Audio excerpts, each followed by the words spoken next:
Hello, welcome back, everyone. We are going to continue with what we started in the previous two episodes on the study of what is called in the fourth way chief features, which are core patterns of the ego, very automatic, mechanical, where we are most asleep and unconscious. And this is part of a bigger playlist, Reigniting the Fragments of the Fourth Way. See the playlist here. And I believe this is episode 27 or 28, we shall see. And yeah, we already started for the last two episodes to go into the study of the false personality and the chief features. And we are going to just go straight into it and continue with three more features. And today we'll attempt to tackle this, illustrate, give examples, share on what is called mechanical goodness, non-existence feature, as well as fear feature. And all of this is in order to help us identify. Everybody has such a feature or several such features. So if you're really a student of the fourth way or any genuine, serious awakening path, non-dual path, if you are earnest about investigating yourself, you will see certain patterns where we have the core sense of personal identity. And our attempt here is to help us understand it, discover our chief feature, and how to work with it to diminish it so that we can live more from presence and essence. And it becomes a catalyst. Also, it's not so much that we're trying to diminish it for its own sake, but the fourth way teaches that this can be the catalyst for the transformation of consciousness or awareness. By resisting these manifestations of our chief fault or chief feature, it opens up a space for awareness to be. And this is why chief feature is harmful, is because it's taking up all the space. It's like a cork. It's a psychological cork almost, and it's plugging this space that otherwise is rightfully the domain of awareness, just to be. And each of us, knowing about this, can investigate this and see, yes, this is where all my suffering's been coming from. This is where all my difficulty, my problems, my struggles, my confusions seem to always be able to, they trace back to something, and it's often its chief feature, chief fault.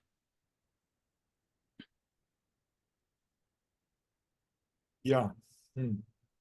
Yeah, another way to look at it, it's when we are operating from the chief feature, it's the consciousness, the universal being is in a mode of self-contraction, contracted. And also, as we talked in previous talks, I mean,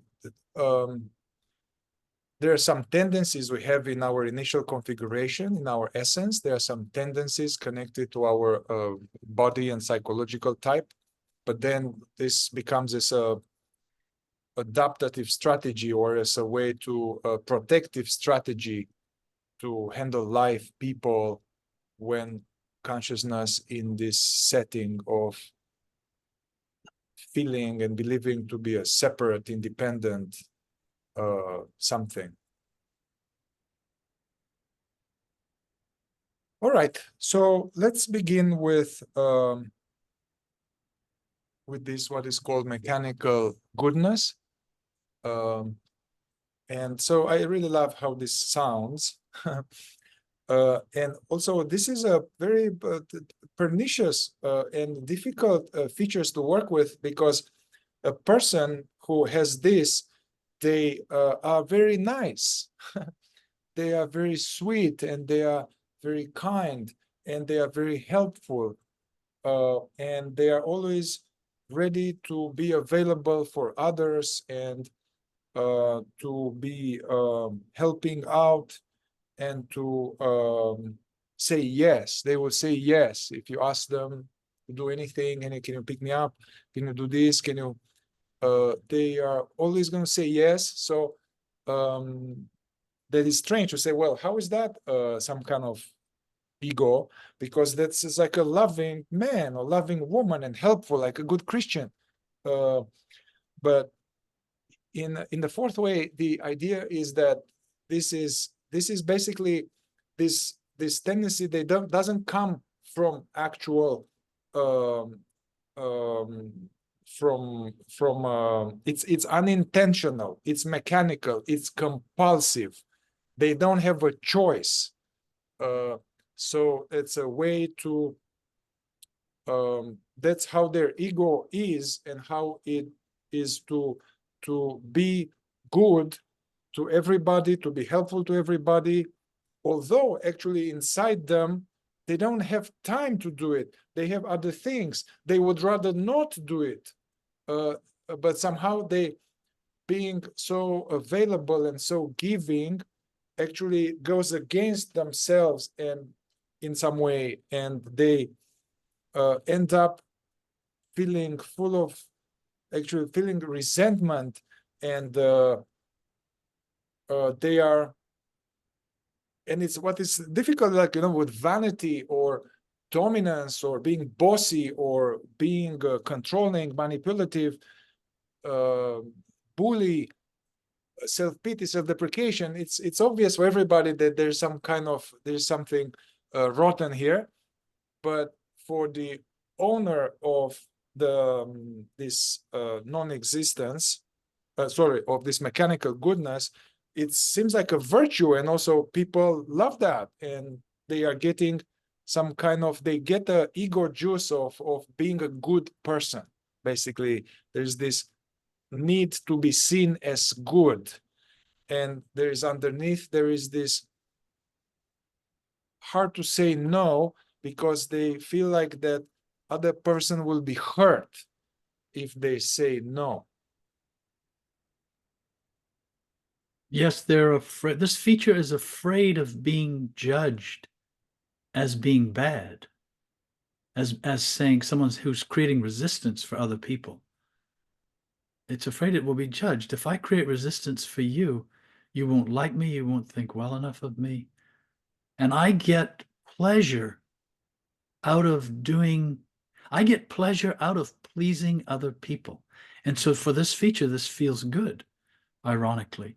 It feels like, Mihai, like you're saying, what's wrong with that? What's wrong with being a good person? But in fact, it's driven by this feature, this tendency. And we'll see. It's interesting. You misspoke a moment ago. You called it non-existence, because in fact, these two features are intertwined, and typically they are characteristic of one of the body types. But everyone can have this mechanical goodness in different forms, and so it's good to look at it separately. But we'll see as we speak, this shares characteristics with what is called non-existence. And it reminds me, as we described in previous videos, the feature of vanity and the different sides of vanity, and then the features of power and dominance. It occurred to me thinking about this yesterday, Mihai, that those features, you could think of them as convex features. They're coming out, they're demonstrative, they're active, they're visible, they take up a lot of space. And these features we're talking about today, all of them, are sort of concave, psychologically concave. And in fact, these features sort of the ego, the feeling of self of the person, tends to cave in with these features in a particular way. It sort of caves in. Whereas power, vanity, dominance, they erupt into the world and into these manifestations of themselves. And neither's better or worse. These features we're talking about today, which are more passive, more concave, more psychologically not implosive, but concave, I think, is a good word. They are equally active in their own right, as far as the individual's concerned. They are governing, directing, influencing the person's outlook and psychology 24 hours a day. This is what chief feature is and what it does. Yeah.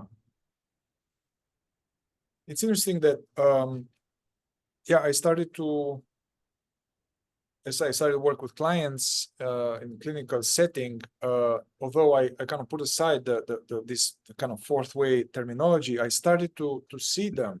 So I have clear now examples of the immense suffering that this mechanical goodness creates. And we'll talk about non-existence because they are very similar. So, and I can see now underneath as I work with the person and I kind of go into some kind of inquiry to see what's underneath these tendencies of saying yes and hard to say no and always being available. There is this sense that by being, I have to be good, and by serving and being there for others no matter what, I'm worthy. I get to be a good person, and underneath feeling not good. So there is often there's a sense of not feeling good, and then there are these tendencies to seek approval, to please, to this being available and for everybody, although it's detrimental to them. And actually, it's interesting how other types, more types that have a tendency to take advantage, to use, to manipulate, to boss people around, they subconsciously smell this mechanical goodness in other people, and they somehow, I could see that with some of my clients, even if I pointed to them, and we work on it, they have to go through a period of resisting a lot of temptation because people keep coming to them.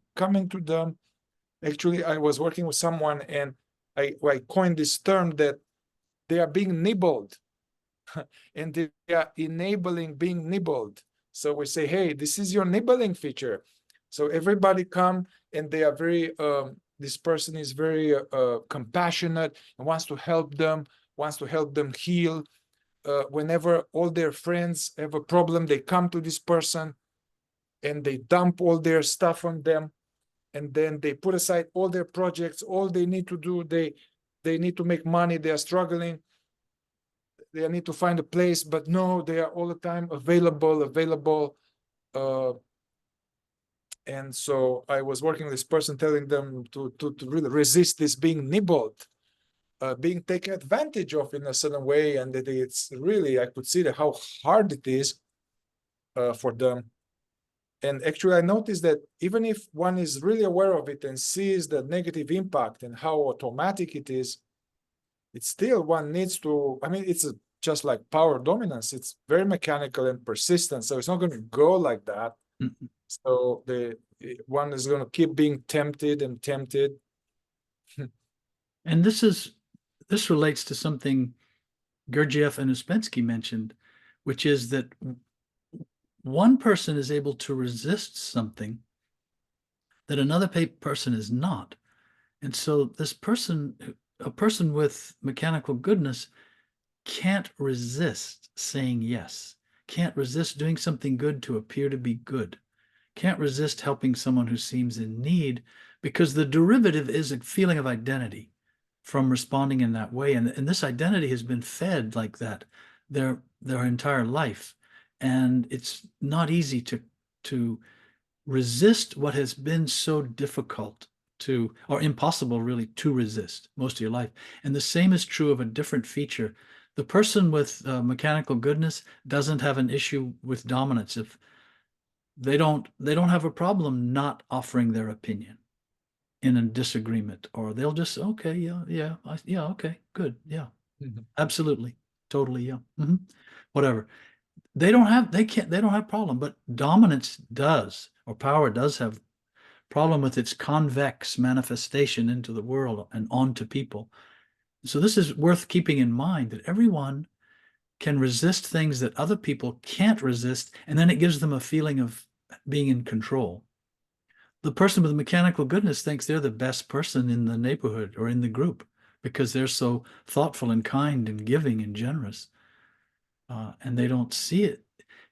Isn't it odd we don't see these what are really weaknesses, chief weakness, chief fault. We don't see these as a hindrance.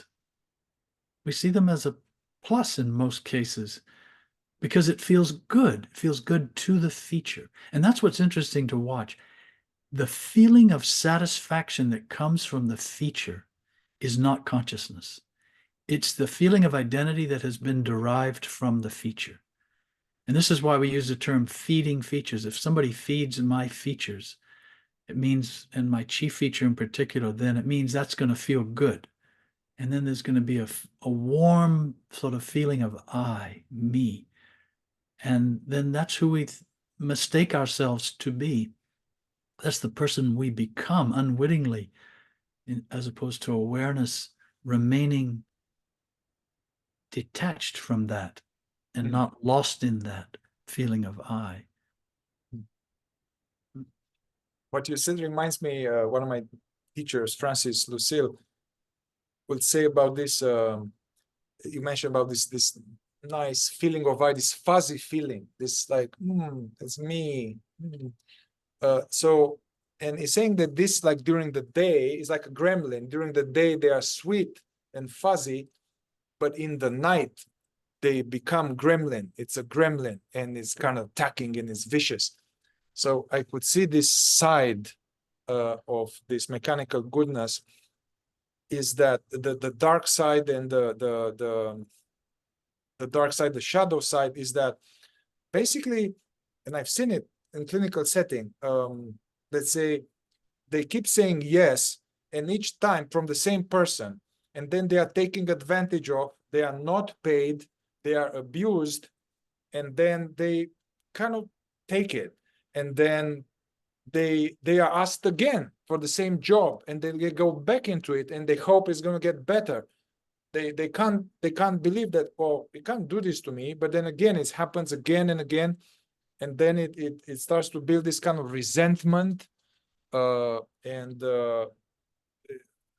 also I noticed that people with this kind of feature also, they have this tendency to have their anger, healthy anger, is repressed, because from one angle, when somebody takes advantage of you and is abusive or something, it is just right to have this, hey man, this is not okay. You promised this is not okay. I'm not going to do this again. Somehow they don't have this available. It comes some anger, but somehow anger is deemed to be bad, and comes this to be nice, and it really it sucks their energy, and they can waste their life being nibbled and used by people who actually don't care about them. It's really sad, and yeah. And mechanical goodness, this feature, is easily associated with one of the major ideas in the fourth way, one of the major obstacles, which is inner considering. And in a way, mechanical goodness is an exaggerated form of inner considering. It's just sort of constant inner considering. And then one's life it revolves, everything is inner considering. And it's not, I'm embarrassed inner considering. It's, I need to, not even I need to, it's a feeling of I exist to do good for others and to make others feel good. And then that turns into, I don't want others to think poorly of me. Yeah. And I don't want to feel poorly of myself. And unless I do things for others, exist for others and so on, I will feel poorly about myself. And I don't want to feel that way. And this is what happens to people with a feature of mechanical goodness when they try to say no, when they try to push back a little bit and hold their ground, you could say, they start to feel very unpleasant. They start to feel a discomfort, a dis-ease. And that's what happened. Dis-ease, disease, yes? And this is true of each feature. When you resist the feature, when you resist, as Gurdjieff said, its involuntary manifestations, you will start to feel uncomfortable because it is so mechanical. It is such a groove in our psychology that we've created.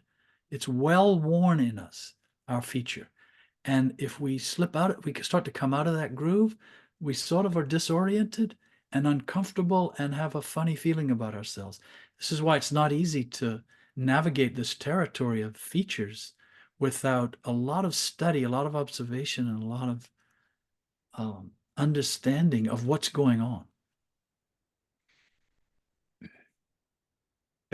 Basically hard with boundaries, very hard with boundaries, to uphold boundaries, to keep their boundaries, and they allow people to walk all over them, basically.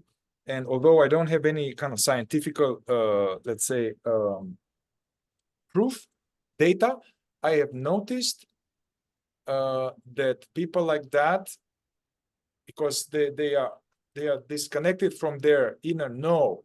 And as any mammal, any creature here, we need to have a yes and a no.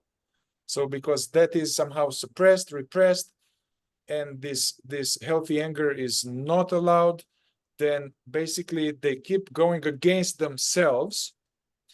And then this play out later as getting sick, cancer, all kind of stuff. And you're like, man, you're such a nice guy. Like, I can't imagine all kind of internal things collapsing within themselves. It's almost like their body starts to do the same as their psychology is doing, going against themselves.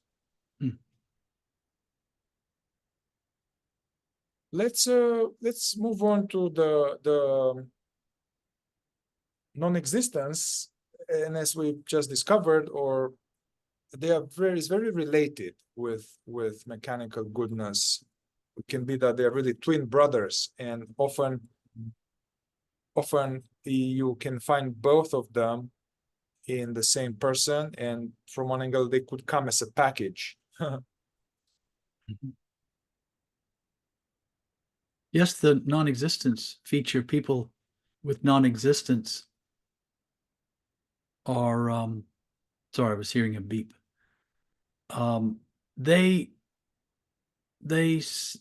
It's interesting. They can seem quite dull and have a lot of inertia mentally and physically, and seem sort of cloudy. Even their gaze is kind of cloudy. They're not there. As Gurdjieff said of one person, "You're never home." And they're not there. They don't offer their opinion. They don't participate actively in conversations, especially that involve a lot of thinking or investigation of something. And they live vicariously through other people. But what will happen, Mihai said that they're like a pair, this non-existence and this mechanical goodness. Non-existence will be sort of lethargic and dull and cloudy, and then suddenly the opportunity will come to do something for somebody else, and the light will come on in their eyes, and then they'll become engaged, and they'll switch from being non-existence to being mechanically good. And this is quite common in people. And then as soon as there's no more opportunity or fuel for being mechanically good, they'll just they'll slip right back into non-existence. It kind of shuts down. You said they could come as a package, and that's quite true. That sort of, it's almost like we were talking about the two sides of vanity, and these are two sides of something. One is where something engages and turns on, but it turns on in the form of mechanical goodness, and then when it shuts off, so to say, or when it goes passive, it falls into a state of non-existence. And this is where the resentment happens often. Is someone with this feature of non-existence can be self-deprecatory, and they get used enough times by somebody else unwittingly, and then it begins to accumulate, and then it becomes resistance. It becomes resentment. And this can then broil into deep repressed anger that the person may not even know about. Mhm. because it just kind of lodged in them. It's almost like psychological constipation Mm. coming from non-existence. And uh, no. Non-existence also doesn't like pressure. Mm. It's averse to pressure, so it lacks inertia, active inertia. It's subject to passive inertia, and it doesn't like to be dislodged out of its comfort, where it's avoiding pressure. A person with non-existence is happy to stay at home and do nothing, and not engage, and just do simple stuff. Maybe eat, watch TV, sit in their room. They can be quite content with this. But then their friend calls and says, "You know what? I need a ride to the airport tomorrow. Do you have time? Oh, sure. What time? Yeah. Yeah. What time do you want me to be there? I'll be there. And so again, it's this back and forth, this flip flop, non-existence, mechanical goodness, Mm. non-existence, mechanical goodness. Yeah, it's funny that I know people like that, exactly like that, and with the ride to the airport, when they actually have some work, and so they cancel their work, go to the airport for hours. They are not getting paid. Mhm. They are being talked at, made wrong, and then next day take them back to the airport. It could be like 8 hours or so somehow, and it's really hard to say no. Really hard. And a whole culture or subculture can be based on these features. I grew up in the South, and in the South, there is a lot. Mechanical goodness is pervasive, and it's called Southern politeness hmm, and Southern etiquette and kindness and thoughtfulness. All sorts of names, but there's this feature of mechanical goodness also is at work a lot. You don't find it at work a lot in New York City. People hmm, who grew up in New York. It's a mhm, lot of power, a lot of dominance, a lot of vanity.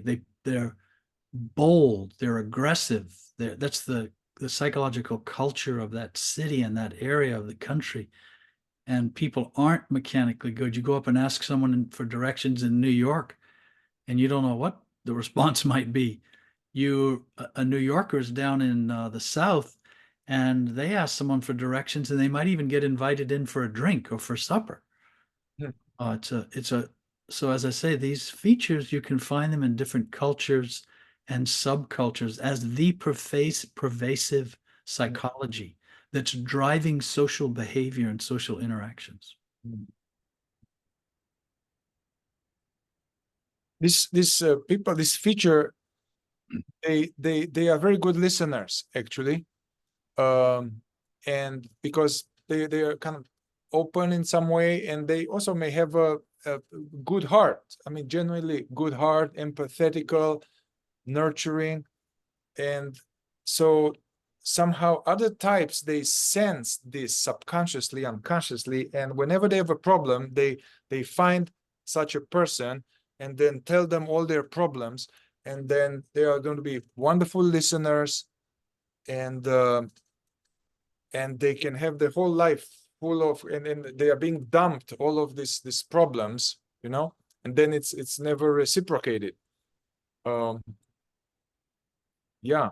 And Also, this is, please. something that you said before, I had the association for me, is that for both mechanical goodness and non-existence, as they repeatedly are going through these experiences where they are taken advantage of over and over again, what happens is that instead of realizing like, dude, this is not okay, I don't want to do this anymore, and starting to get more empowered and saying no and having some self-respect in some way, they that all the bad experiences, they subconsciously start to mean that I'm not good enough, I'm not worthy. So it's kind of feeds some other, what's called some deficiency sense of identity and some other type of thing. Yes, this feature of non-existence, it's interesting, the word non-existence. It's and so what could be the fear behind this? And there is a fear. It's odd. There's a fear, or you might call it a discomfort about self-existing and taking the space. Mm. All these features create this sense of identity, but this is a particular one where it almost doesn't want to have identity. That's its identity, to not want it and to be uncomfortable having an identity that is secure and firm and has boundaries and so on. And consequently, this feature is known for its vicariousness, its vicarious existing through other people. And this is the let's say the groupie or the sports fan or the whatever who goes to all of the concerts of a musician or goes to all of the sporting events of their idol player, and they're completely existing through the lifestyle and the gamesmanship and the identity of someone else. And it may not be, you need not be on that scale. It can be just, they may have a friend they know, a person they know, and it's not that they idolize them, but they appear to idolize them because they're living vicariously through them. But then as soon as that connection is turned off for the day or maybe forever, I don't know, they don't have an identity anymore. They don't exist. There was nothing there. And someone with non-existence has a difficult time speaking up for themselves. So, well, what do you think? Who do you think is going to win the election? What do you think about the economy? Do you think God exists? Whatever it is, they're kind of, well, I don't know. I don't know. What do you think? They don't exist. And they're involuntarily choosing not to occupy space, especially psychologically, emotionally, and intellectually. That they seemingly have no preference. So you ask them, hey, what do you want to do? I don't know, whatever you want. Whatever you want is fine with me. Also, another way you can recognize that is that such a feature tends to be invisible. So they go to a party or somewhere, there are many people in a group, then they will not be noticed. They have this like muted signal, like they are disappearing. They are not going to say, basically, person with a non-existence, it's not going to say, hey, I have a question, or I want to say this. It's usually the other features like vanity, dominance, power. They are going to be active. I notice I'm doing groups, and the active features, they are usually right away giving, sharing, asking, and the whole space is taken by that. So I'm kind of aware of that, and I'm kind of saying, hey, anybody else, like, let's give some space for somebody else. And it feels so right for the active feature. It feels so right to take this space, to be active, to share, to ask a question, whatever it is. You see this in offices. You see this in companies where there are meetings, team meetings or department meetings. You see it in all sorts of social clubs. You even see it in churches where people get together to organize things.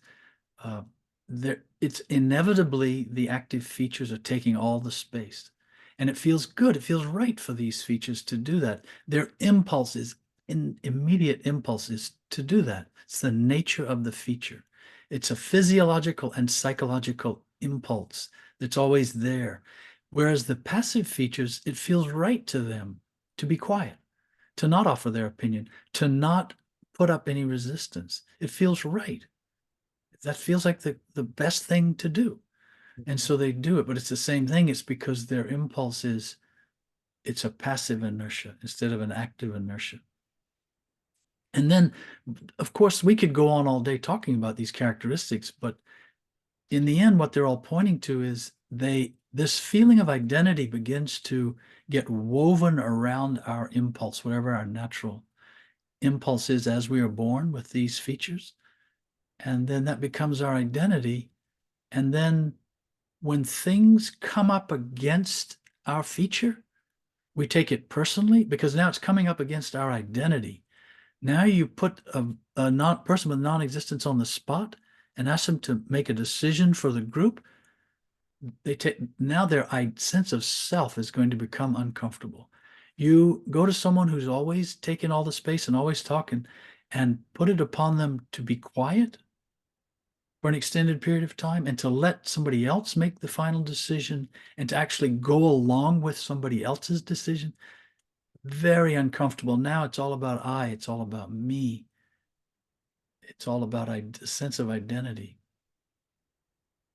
So these things, these characteristics, all of it, that's in the end, that's not what it's about. It's about the fact that these are what we're describing are the surface manifestations that come out in the form of our behavior and personality as a result of chief feature. These are all derivatives of this central source, psychological source of chief feature or chief fault. I guess I can see now we can go with the satellite feature, which is, again, it almost comes in a package deal with non-existence and mechanical goodness. Very similar. As the word says, satellite revolves around something else. So, yeah, getting the sense of worth, getting the sense of identity through revolving around something else. And I'm aware that there is due to maybe thousands and thousands of years of patriarchal conditioning, this tends to be that women have this. Also, they have been conditioned for millennia that the woman is there to serve, and the woman is there to obey, and the woman was a property, just as a cattle in the past. This kind of woman liberation or so-called freedom, it's kind of really recent. But so I think, yeah, so this may be a condition, and it's important work for a woman on the path to kind of become aware of this, and because it's deemed to be virtuous, or it's so deep ingrained that it seems like, well, yeah, of course, this basically sacrificing oneself, sacrificing all the time, and feeling that this is my purpose.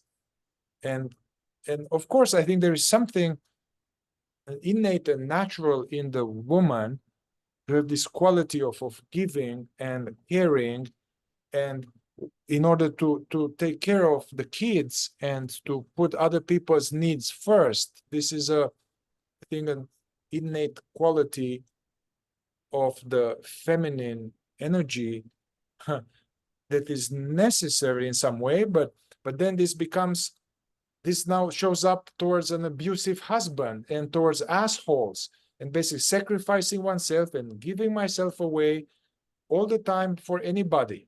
You know, it's compulsive, and it's deep obstacles for awakening. And also this feature, it's interesting you bring this up, Mihai, because this feature, non-existence, mechanical goodness, and what we're talking about now, satellite feature, which all kind of weave into each other, they are passive by nature. These are passive features. And you could also say they are in a certain way feminine, not meaning female, but feminine in nature, yielding, embracing, welcoming in a mechanical way, though. Like people will come to someone with non-existence and dump all their problems. They'll listen. They'll be a good listener. And satellite will hang around with you while you're having all your problems and so on. So you will see plenty of, for example, dominant women.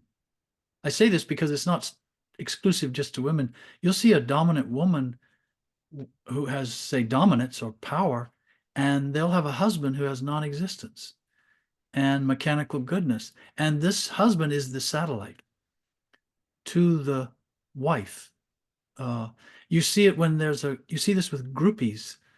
Do you know there's the star athlete? And then usually this star athlete has one or two or three or more satellites. And they're always hanging around and they're always there to do the bidding of the parent planet, so to speak. These moons of the planet, these are just, they exist because they have that to someone else to revolve around, and they glean their existence from that, and they have no choice. They can't break out of that gravitational pull of that other person, and it's difficult for that. It's difficult to pull out of the gravitational pull of another person if you have non-existence and they have a strong active feature, or you have a tendency towards satellite behavior, satellite feature. But it is a more passive, it's always playing second fiddle, and it's yielding. And again, it feels right to those people to do that.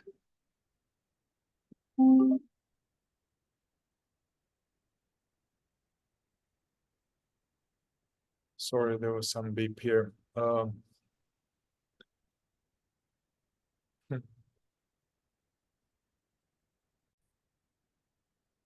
Yeah, this is interesting what you just said, is that I can see that there is the mechanical sense of self-worth, sense of person with a vanity, power, dominance will mechanically feel better.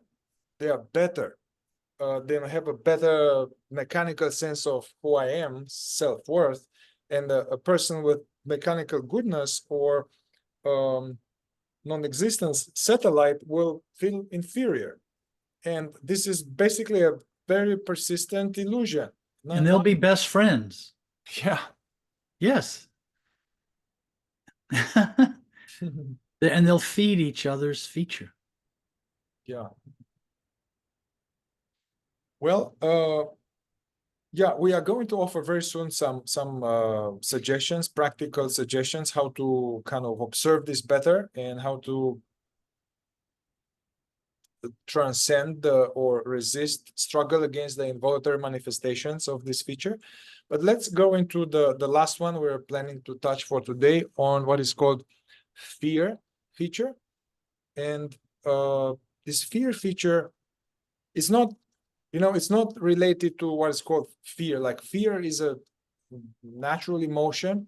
There's nothing wrong with fear, especially instinctive fear. We need fear in order to survive.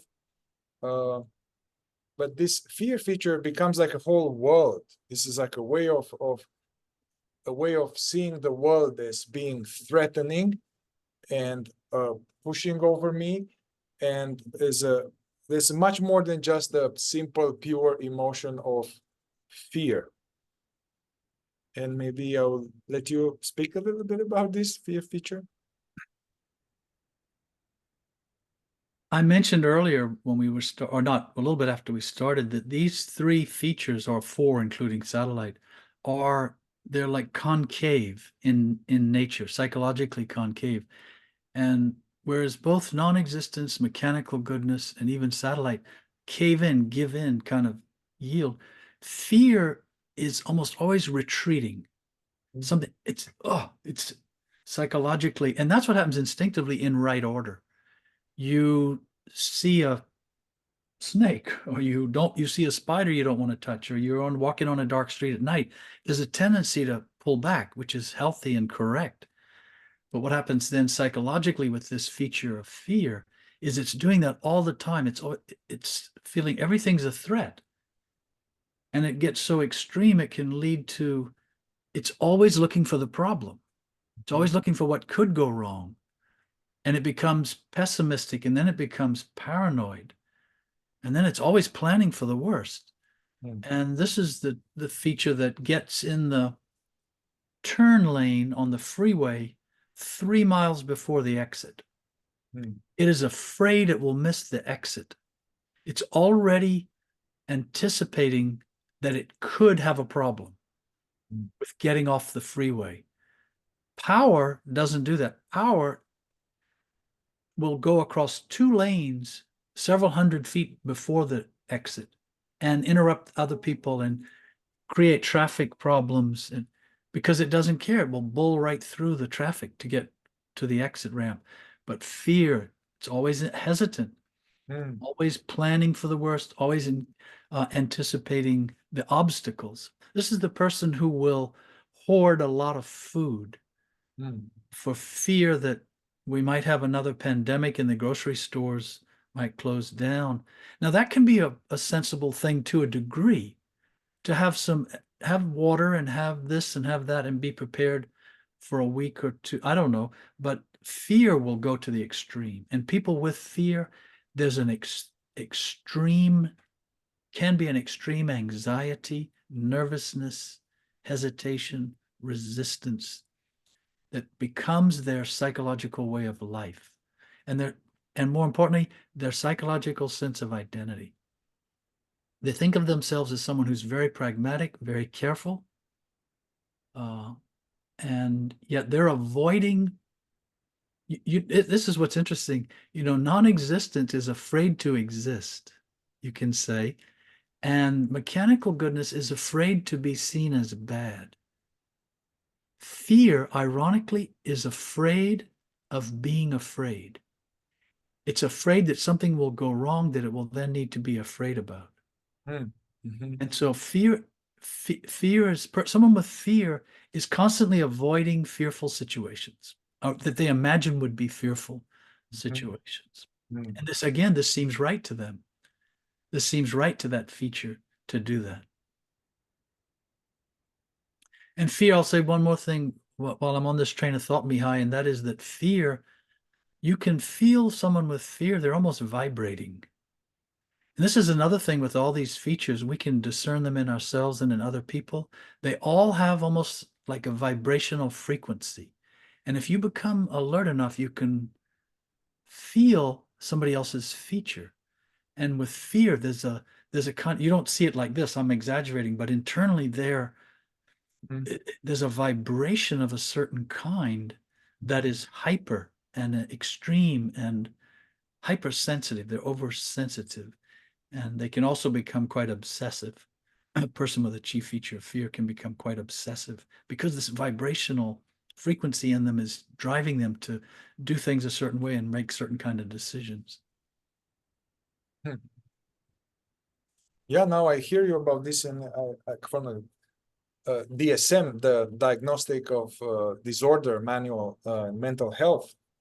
When the fear feature becomes stronger than all kind of disorders, like I can't leave the house, I can never leave the house, I can social anxiety, which is like a strong inner considering, what would they think of me, they will judge me. Then there's a lot of anxiety related disorders, but which I can see now, it's all fear feature now taking over. But in this context we are talking about, we are in a context of investigating the ego and awakening. Yeah, it's interesting that for this feature, the world is a dangerous place, and I need to protect myself at all costs. I have to protect myself and be on lookout for threats. And those threats can be, I mean, as you described, some of them could be, okay, well, the government is going to fall, or the government is going to take over, or the aliens, or the pandemic, or whatever. So this kind of so-called instinctive survival fear, but also this emotional fears. And comes to me like from my clinical experience, actually I see this non-existence, mechanical goodness, and fear in several people. They come together, and there's this fear of being judged, fear that people will see that they are less than, fear that they will disapprove.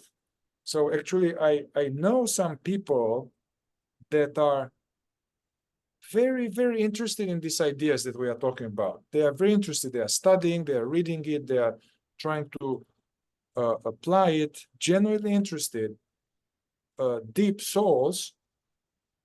And I invite them to come to groups or something like that, and they cannot. It's very hard, and it's yeah, for this feeling very uncomfortable in the presence of others, and with this strong inner considering, basically. That's so interesting to hear you describe, because sometimes when we're talking about these features, I try to have in mind people I know, have known, or things I've noticed in myself that I draw upon to give descriptions and characteristics. And I'm thinking of one person I have known for many years who has a feature of fear, and they're vibrating, as I was saying.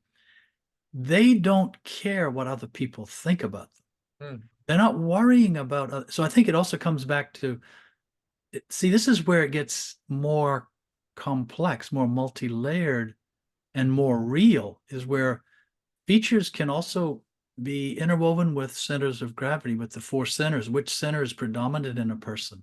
So, for example, someone who has an emotional center of gravity, they are centered in their emotional center as a feeling of self. With fear, will have lots of fear relative to other people. But someone who is centered in their moving center, who doesn't really think much about people, and that's not their mental construct, is not about people. They're not thinking about people. They are afraid of the physical world in terms of what could happen, or the instinctive physical world. And they're just on the alert all the time in a nervousness kind of way. And so here again, it can vary a lot depending. This is where these nuances can be so useful to see about ourselves and in others. And the fourth way brings all this to light in such a revealing way that can help you pinpoint, well, actually pinpoint what consciousness is not. Because it isn't interesting. Everything we've described so far is not consciousness. It's not the awareness that can see it, that can witness it. And yet awareness is constantly being drawn into, lulled into, imagining itself to be that, and to establish a sense of identity in that. We take up residence in these features. And then that's when we loses awareness of itself in these features.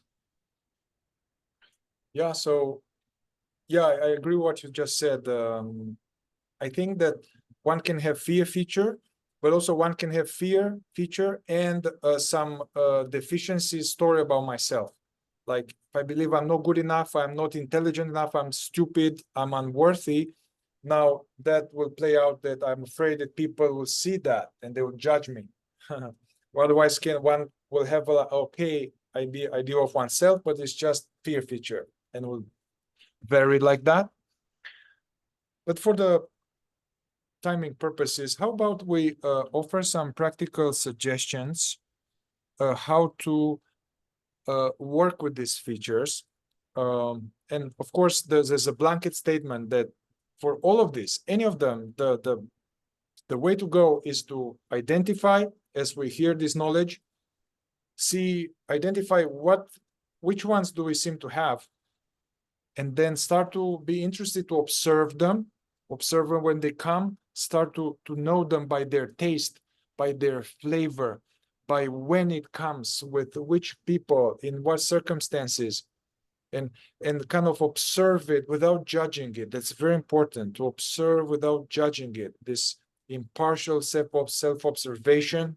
Gurdjieff was talking about accumulating data, observing Mihai, observing this feature as an interesting, curious stranger, noticing how it feels in the body, how it acts, how it thinks. So just getting data this way, we are a little bit more separate from it. We are less identified with it. Yeah, but then there's this principle in the fourth way in order to observe something, it's good to kind of go against it at some point whenever possible. So to kind of do what it doesn't want to do. So let's offer some practical such suggestions for what we talked so far?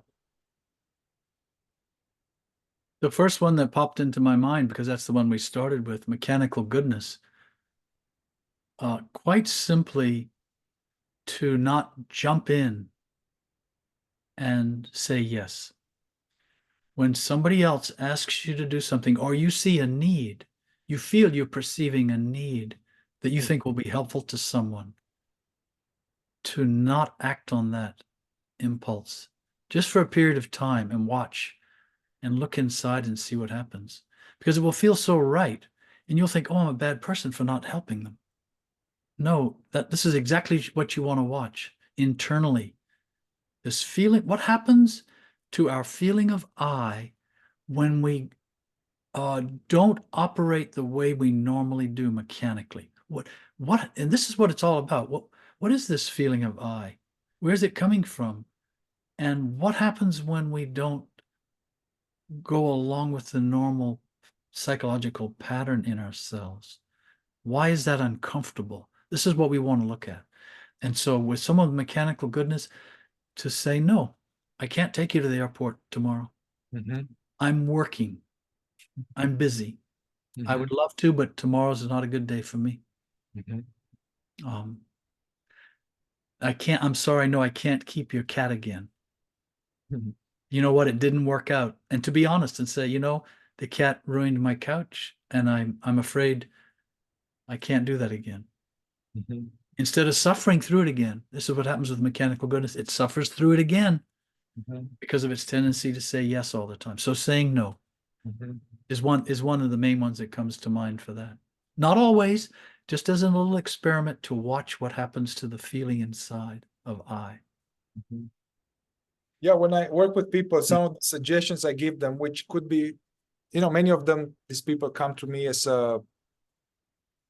seeking healing, and I offer these suggestions. But even for people seeking awakening, this will be good exercises. So when somebody asks you something, take some time. Don't answer right away. Take some time. Check. Hey, I really want to do this? Do I have time? Is this okay for me? Yeah. Not to say no all the time, but to put boundaries and to uphold boundaries.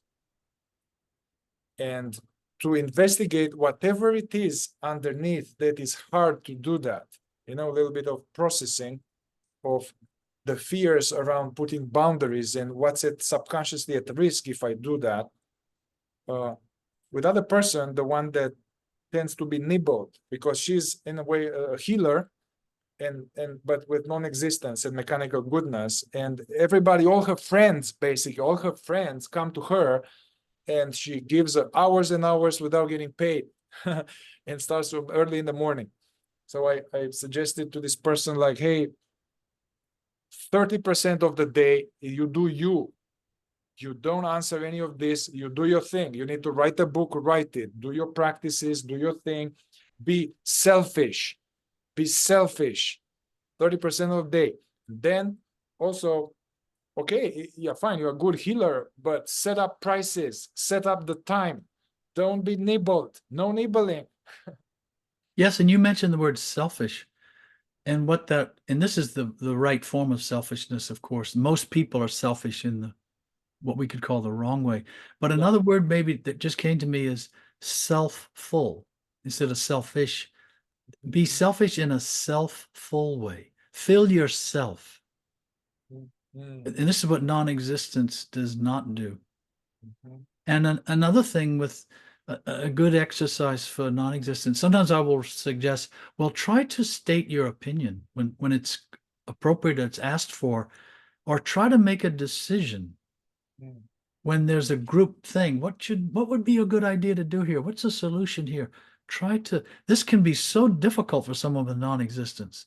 But another thing that can be a little easier to approach and is a remedy at the same time as a form of resistance, and that is do something for you once a week. Go, if you like going to the beach, but your wife or husband or friend or parent doesn't want you to because they want you to do what they're doing. No, once a week you go just for yourself. Go for an hour. Go see that movie you want to see, cook that meal, whatever, but do it for you, just for you. Exist for you for a short period of time. And this is a wonderful, as I say, a remedy at the same time as being a form of going against, in order to see what happens to the feeling of I inside. Yeah, Gurdjieff was saying, actually, remember that in order to be a good altruist, to be a conscious altruist, because the more conscious we are loving and helpful and kind, but it's not mechanical. He said, in order to be a good altruist, you need to be a good egoist. So yeah, some more exercises. Yeah, to state your opinion, to state your preference. Sometimes I have clients, they come and I ask them and they say, yeah, I say, hey, are you sure? Just take a moment to really, are you sure it works for you? Because you have this. To come to a meeting, let's say a fourth-way meeting that we have, to make sure ask a question, make sure say something. Yeah. And for the fear, from David Hawkins, kind of ponder on this. All fear is an illusion. Walk through it no matter what. Try to get out of the house. Don't isolate. And for this person that I know who would really love to be in these meetings, just try, come, face it, knowing that otherwise the whole life will be small, protected life. Come to the group and see that actually nobody will judge you, and actually they will appreciate you. And more experiences like this, that will kind of relax, it's going to be like, oh, that's nice. And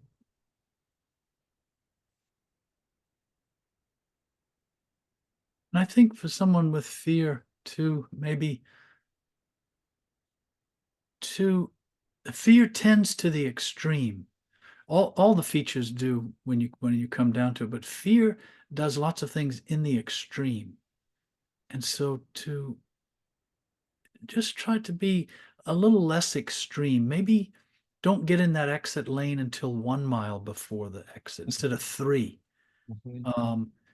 Don't fear also will follow the exact routine a lot to avoid problems. So try to, and so in this way, fear is very inflexible. And to try to loosen up a little bit, relax. And this can be so contrary to fear, to relax, to do something. It's almost like the non-existence thing, to do something relaxing. Fear is always tense. And it's a adrenaline driven feature too. And so it's always fight or flight, or it's always anticipating either one of those two things. Just to relax, calm down for 15 minutes even.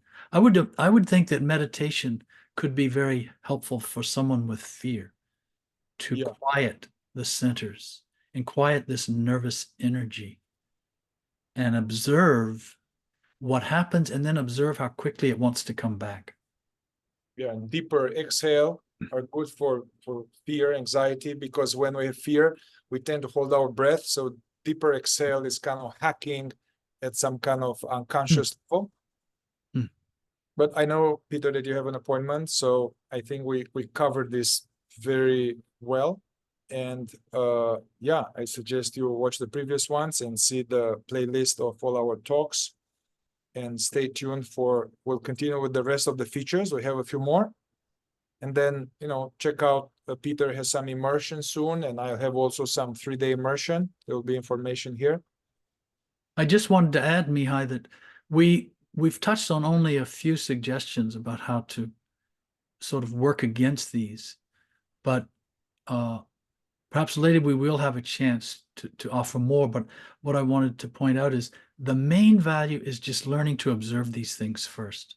And hopefully the material we've given here is enough, is sufficient enough for someone to see this, recognize this, and observe it more carefully, and to see how strong it is in you and how much it governs you. Yeah, initially we can't do anything. We need to observe and observe and observe without judging it. Don't judge it. Okay. Thank you, Mihai. Thank you.